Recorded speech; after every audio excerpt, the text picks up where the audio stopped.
Vamos refletir sobre o Evangelho de Maria, Miriam de Magdala. E eu trouxe aqui esse livro, o Evangelho de Maria, Miriam de Magdala, que é traduzido e comentado por Jean-Yves Leloup. É um dos livros que eu utilizo muito nos cursos que eu ministro sobre Maria Madalena. E durante todos esses anos que eu ministro curso e estudo sobre Maria Madalena, eu gostei muito dessa didática e dessa divisão que Leloup fez aqui nos comentários sobre o Evangelho. É sabido que esse apócrifo, o Evangelho de Maria Madalena, faltam algumas páginas. A página 1, da página 1 à página 6 não existe, né, não foi encontrada, e da página 11 e a página 14 também são páginas que, quando encontraram o Evangelho, elas não existiam, mas não estavam ali à disposição. E aí eu vou começar a leitura, vou fazer aqui esse vídeo da página, somente sobre a página 7, tá? Porque vocês vão ver que as divisões que Leloup faz, fica muito legal, porque daí a gente mergulha mesmo no Evangelho, a gente sente ali aquela mensagem, a gente sabe que não é fácil fazer a análise e a interpretação de um Evangelho, isso é muito profundo, mas eu trouxe aqui Leloup para nos ajudar, nos guiar nessa reflexão. Então vamos refletir? A página 7 do Evangelho de Maria Madalena, como eu falei para vocês que eu vou comentar por página, a página 7 começa assim: o que é a matéria? Ela durará sempre? Alguém perguntou para Cristo e o mestre respondeu: tudo que nasceu, tudo que foi criado, todos os elementos da natureza estão estreitamente ligados e unidos entre si. Tudo que é composto se decomporá. Tudo retornará às suas raízes. A matéria retornará às origens da matéria. Que aquele que tem ouvidos para ouvir, ouça. Então, esse é apenas um trecho da página 7. Leloup, ele tem uma frase nesse livro aqui, sobre essa parte, que diz o seguinte: tudo que tem um começo, terá também um fim. Parece tão simples, né? A gente diz assim, o ego diz, claro que eu sei que tudo que tem um começo terá um fim. Aqui já vem falar sobre a impermanência da matéria. Alguém pergunta para Jesus se a matéria vai durar sempre. Não. Tudo que nasceu, todos os elementos da natureza, tudo vai se decompor. Além dele trazer aqui a impermanência da matéria, mostrando que tudo que tem um começo tem também um fim, Jesus traz nessa frase a questão da unidade de toda a criação. Gente, tudo que nasceu, tudo que foi criado, todos os elementos da natureza estão estreitamente ligados e unidos entre si. A unidade de toda a criação. Olha a riqueza dessa visão cosmológica e espiritual. Olha a riqueza. Então, só aqui nesse trecho, a gente entra em contato com duas temáticas muito fortes e muito importantes para a gente relembrar, para o nosso ser relembrar, que é a questão da impermanência da matéria e a questão da unidade de toda a criação. E aí, Jesus fala que tudo vai se decompor e que tudo retornará às suas raízes e que a matéria vai retornar às origens da matéria. Leloup vem nos dizer o seguinte, que o retorno, ou seja, esse retorno à nossa origem, é o nosso fim, é o nosso alfa, é o nosso ômega. Ele fala que esse é um lugar fora do tempo. E que a origem não é a mesma coisa que começo. Origem é uma coisa, origem não significa o começo. E Jesus fala sobre esse retorno à origem. Se a gente refletir sobre a morte do corpo, o corpo morreu, foi enterrado, foi cremado, enfim, se decompôs, como Jesus disse aqui, que tudo ia se decompor. E que essa matéria retornará às origens da matéria. Nós temos condições de saber quais são as origens dessa matéria? Será que a nossa consciência tem condições de acessar o que vem a ser essas origens da matéria, do que vem a ser o nosso alfa, o nosso ômega, como nos diz aqui Leloup?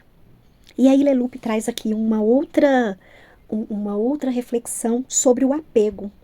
Tudo vai se dissolver, então para que a gente se apega?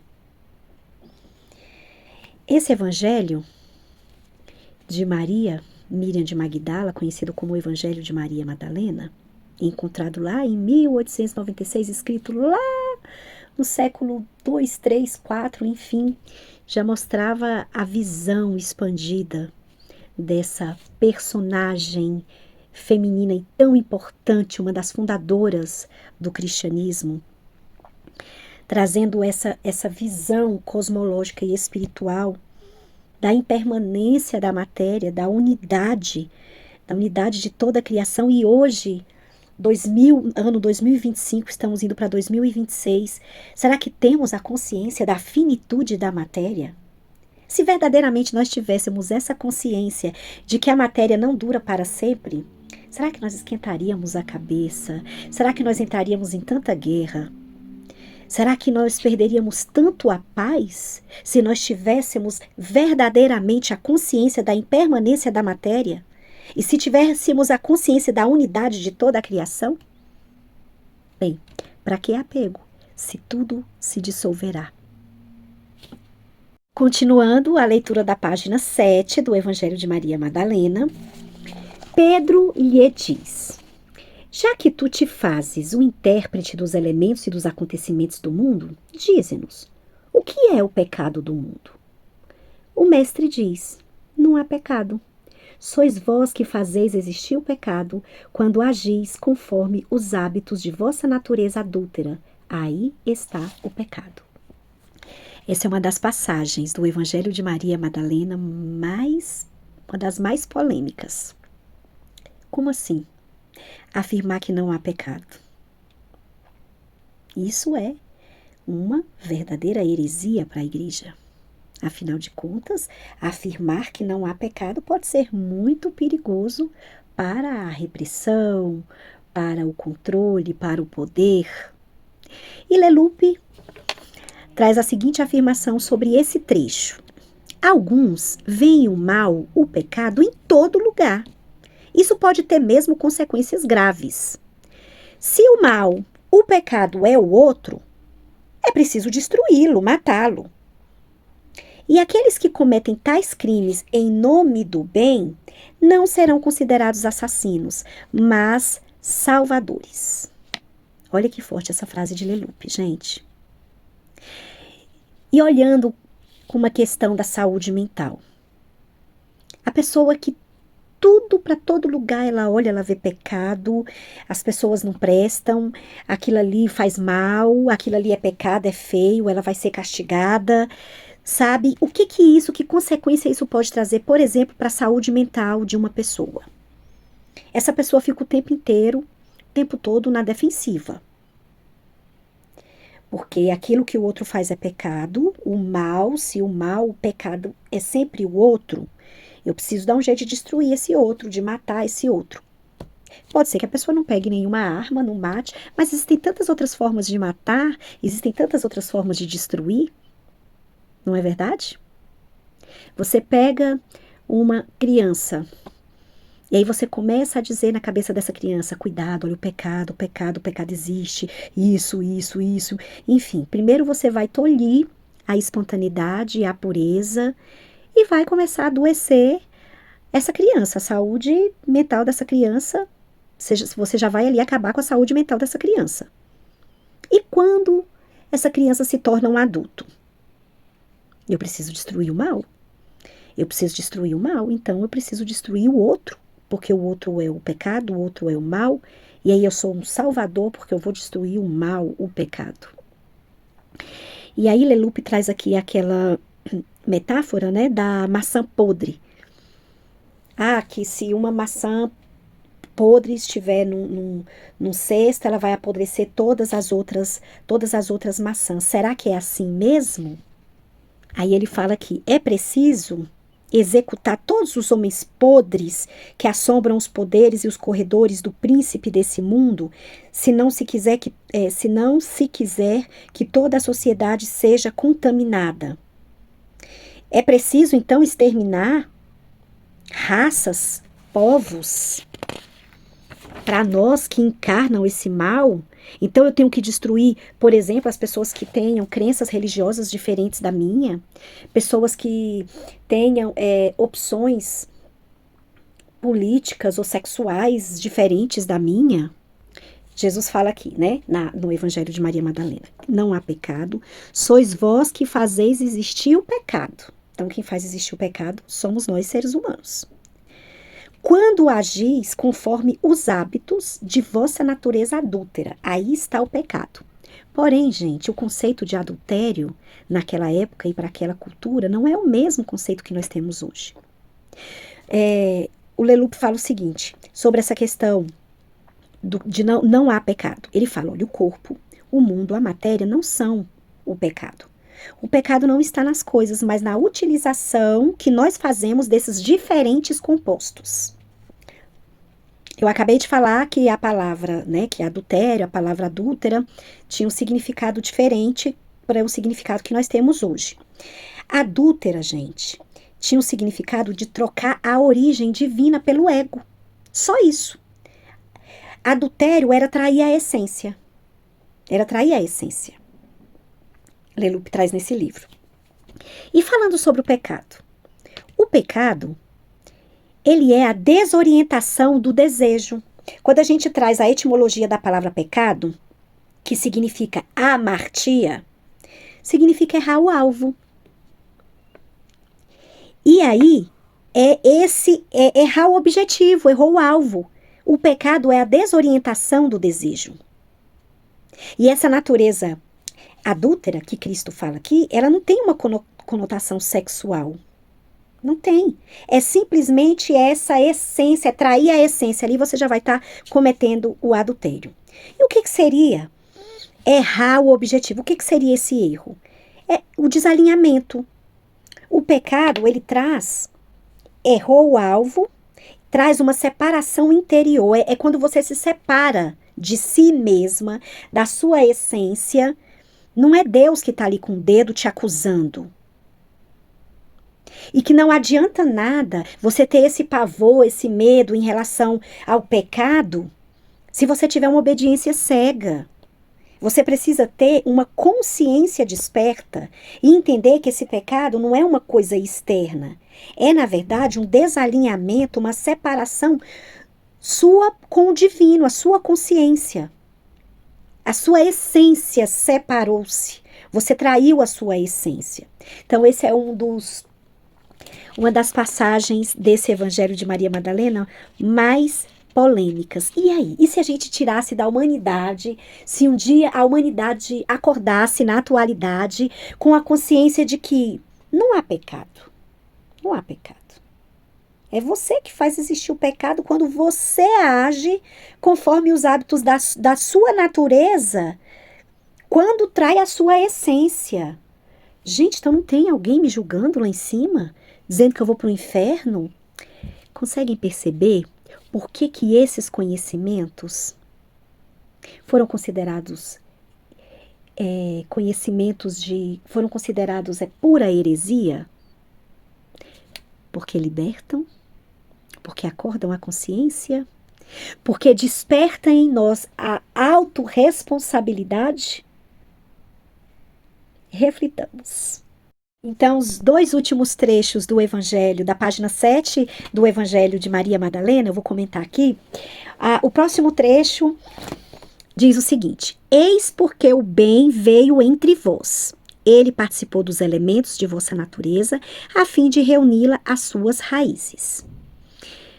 Aí Leloup fala: o bem veio entre vós, entre nós. Nós vimos, né, a glória desse bem.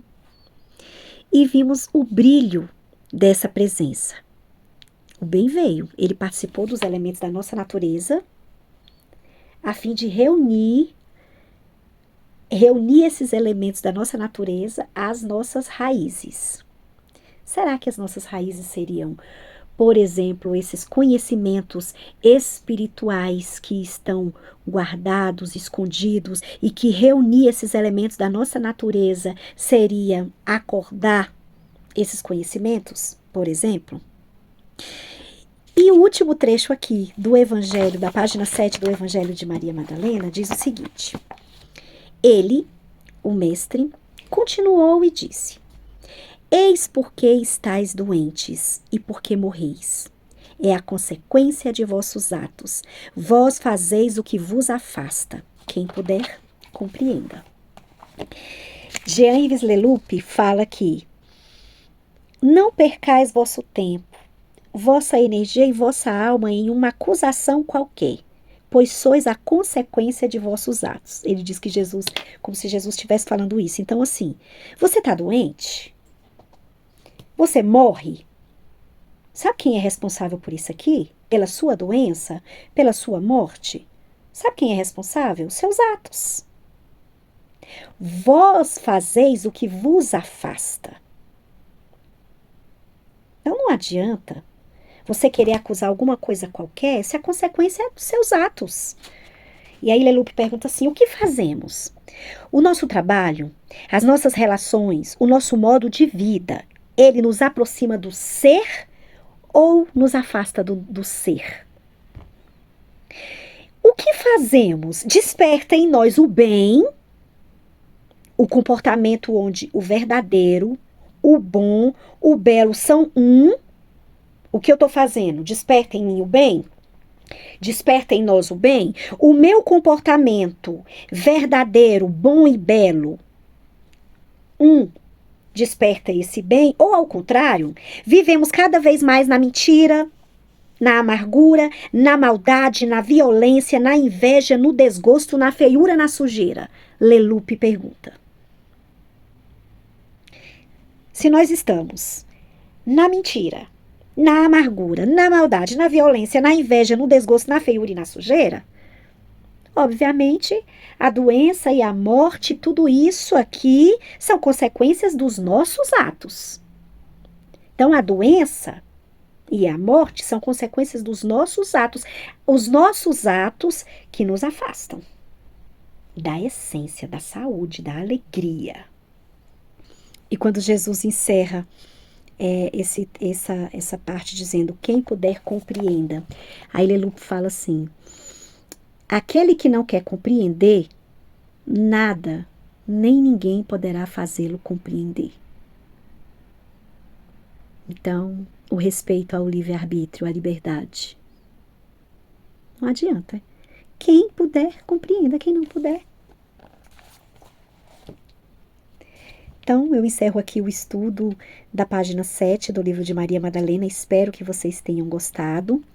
E vou preparar aqui a página 8, mas vocês têm que me dizer, me dar um feedback aí. Fabiane, gostei. Fabiane, gostei. O trabalho que eu realizo com o arquétipo e a força de Maria Madalena, tanto o trabalho terapêutico quanto o trabalho espiritual, ele é fundamentado nesse livro de Jean-Yves Leloup e em diversos outros autores também. Então, eu recomendo esse autor, ele tem outros livros que falam sobre Maria Madalena. Existe o livro chamado Caminhos da Realização dele, que é incrível, e tem lá no final, tem os arquétipos de Maria Madalena. Tem um outro livro dele também sobre a Maria Madalena e o processo lá dela na montanha, né, nos últimos dias, os últimos 30 anos de vida dela na gruta. Então, eu recomendo esse autor.